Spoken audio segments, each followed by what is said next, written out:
যে এমন করেছে আমাদের প্রত্যেক বছর আর কি ওইখানে থাকে না খাওয়া দাওয়া সব কিছু হইতো চলে নিজ থেকে রান্না করে নিজে কেউ এখানে না করলে তো হয় না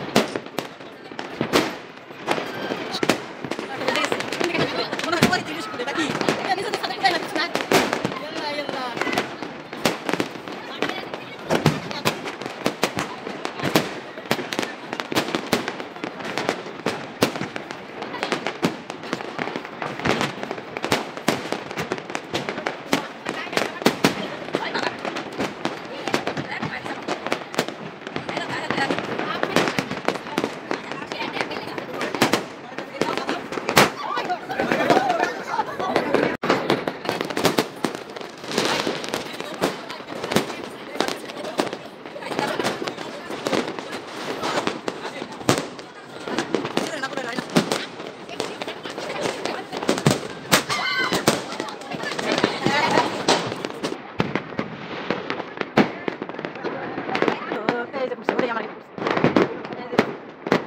যেমন করেন করে এমন নাই তাই না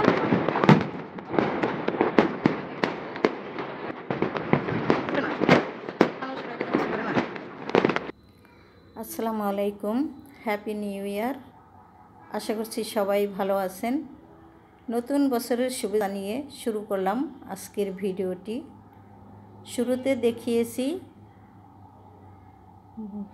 নতুন বছর উপলক্ষে যে বাজি পোড়ানো হচ্ছিল ঢাকা শহরে তো সেই দৃশ্য দেখিয়ে আজকের ভিডিওটি শুরু করলাম তবে রাতের বেলা যখন ছাদে উঠেছিলাম তখন কিন্তু 2024 সাল ছিল আর যখন বাসায় ফিরছিলাম তখন কিন্তু 2025 সাল ছিল তো শুনতে ভালোই লাগে যে 24-এ ছাদে উঠেছি আর 25-এ ছাদ থেকে নেমেছি কিন্তু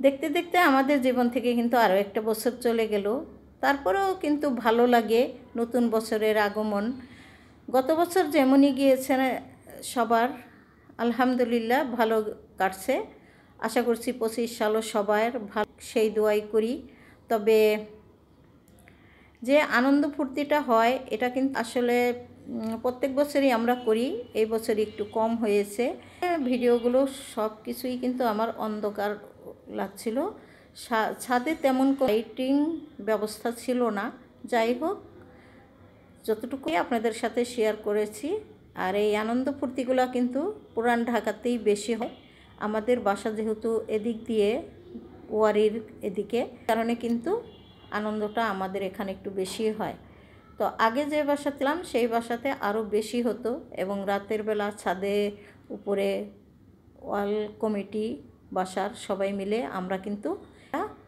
পার্টির আয়োজন করতাম খাওয়া দাওয়া ব্যবস্থা তবে এই বছর সেটা আর হয়নি যাই হোক তারপরেও আলহামদুলিল্লাহ খুব সুন্দর হয়েছে তো দেখতে দেখতে 24 কাটিয়ে 25-এ চলে আসলাম তবে আজকে যে ভিডিওগুলো করছি এই ভিডিওগুলো কিন্তু আমার 24 সালে করা ছিল 25 সালে এসে 24 সালের ভিডিও দেখাচ্ছি আপনাদেরকে রান্নাবান্না করে নিলাম সকালে তো দেখতেই পাচ্ছেন খিচুড়ি রান্না করেছিলাম আর সেই সাথে সালাদ কেটে নিয়েছিলাম খিচুড়ি খাবো সালাদ হবে না এটা তো আর হয় না তো যাই হোক এখানে বেশ কিছুদিন আগের মাছ আনা ছিল এই মাছটা আমাদের বাসায় অত বেশি একটা খাওয়া হয় না তারপরেও ইদানিং শীতের সময় কিন্তু তেল চর্বিওয়ালা জিনিস খেতে আমার কাছে বেশি ভালো লাগে তো যাই হোক এই মাছটা আমি ভেজে তুলে রাখলাম এখন নতুন আলু আর শিম দিয়ে রান্না করে নিব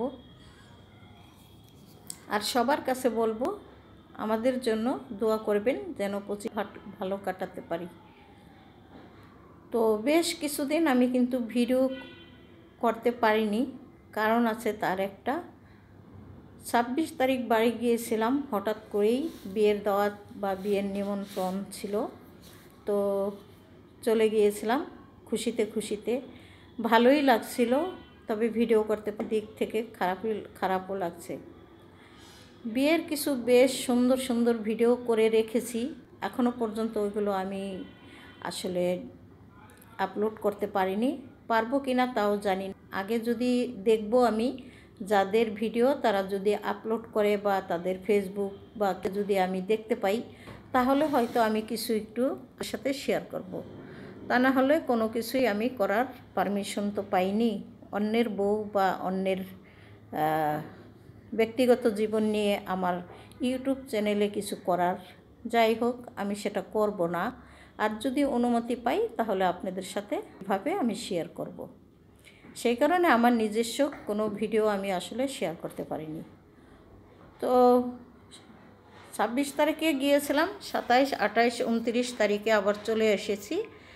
বাসায় এসে আমি কিন্তু বেশ নতুন বছর এবং হ্যাপি নিউ ইয়ার ছাদে গিয়ে ভালোভাবে সুন্দরভাবে কাটিয়েছি। কারণ বছরের শেষ এবং শুরু আমি বাসাতেই থাকতে চেয়েছি, আমি চলেও এসেছিলাম। তা না হলে শীতের সিজনে বাড়ি গিয়েছিলাম, আরও বেশ কিছুদিন থাকতে পারতাম এবং সেখান থেকে আরও সুন্দর সুন্দর ভিডিও করে এনে আপনাদের সাথে শেয়ার করতে পারতাম। তবে সেই জিনিসটা আমার হয়নি। আর যেখানে বেড়াতে গিয়েছিলাম সেটা ছিল আমার খালাবাড়ি। খালাবাড়ির ভিডিও তো ওইভাবে করতে পারিনি। আমাদের বাড়িতে থাকলে হয়তো আমাদের বাড়িও আপনাদের সাথে শেয়ার করতাম এবং আশপাশ কী অবস্থা সেগুলোও আপনাদের সাথে শেয়ার করতে পারতাম। যাই হোক, বাড়ি যাওয়ার আগে ছেলেদের জন্য রান্নাবান্না করে রেখে গিয়েছিলাম। সেই রান্নাবান্নাগুলো এখন আপনাদের সাথে শেয়ার করছি। আমরা দুইজন হাজব্যান্ড ওয়াইফ চলে গিয়েছিলাম। ছেলে দুইজন বাসায়ই ছিল, ওরা কোথাও যেতে চায় না। মোটামুটি একেবারে ছোটও না আবার একেবারে বড়ও না, সে কারণে কোথাও ওরা যায় না। তো ওদের জন্য রান্নাবান্না করে রেখে গেছিলাম বেশ কিছু। তো সেখান থেকে সামান্য একটু শুরু করলাম। আর এটা ছিল বাড়িতে আসার পর, মানে বাসায় আসার পরে বাড়ি থেকে যে কিছু পেঁয়াজের কালি এনেছিলাম সেগুলো দিয়ে কিছু গুঁড়া মাছ রান্না করব ভাবছি। আর আমরা তো এই পেঁয়াজের কালি ভাজি করে খাই। আর কারা পছন্দ করেন বা করেন না কমেন্টস করে জানাতে পারেন। তবে সবার কাছে আমার একটা অনুরোধ, চেষ্টা করব নতুন বছর থেকে নিয়মিত ভিডিও, এবং আশা করছি আপনারা আমার এই ভিডিওর পাশে থাকবেন যাতে আমি সুন্দরভাবে ভিডিও করে নিয়মিত হতে পারি। চেষ্টা করব খুব সুন্দর সুন্দর ভিডিও দিতে। এইভাবে গুঁড়া মাছ রান্না করলে খেতে ভীষণ মজা হয়।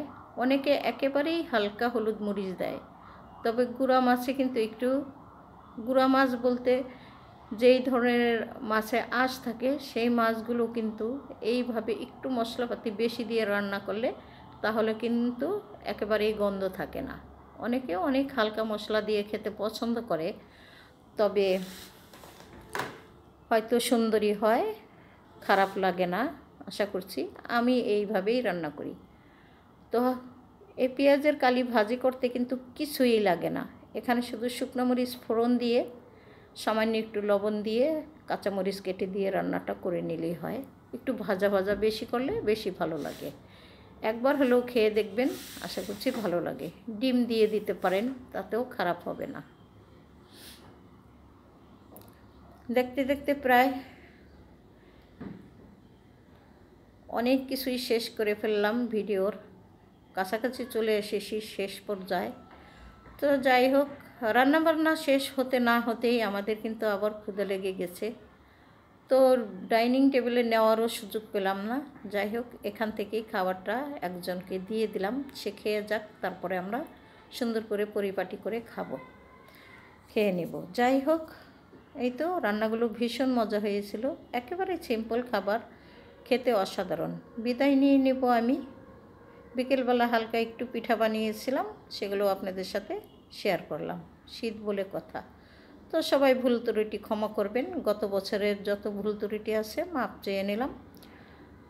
আল্লাহ হাফেজ, আসসালামু আলাইকুম।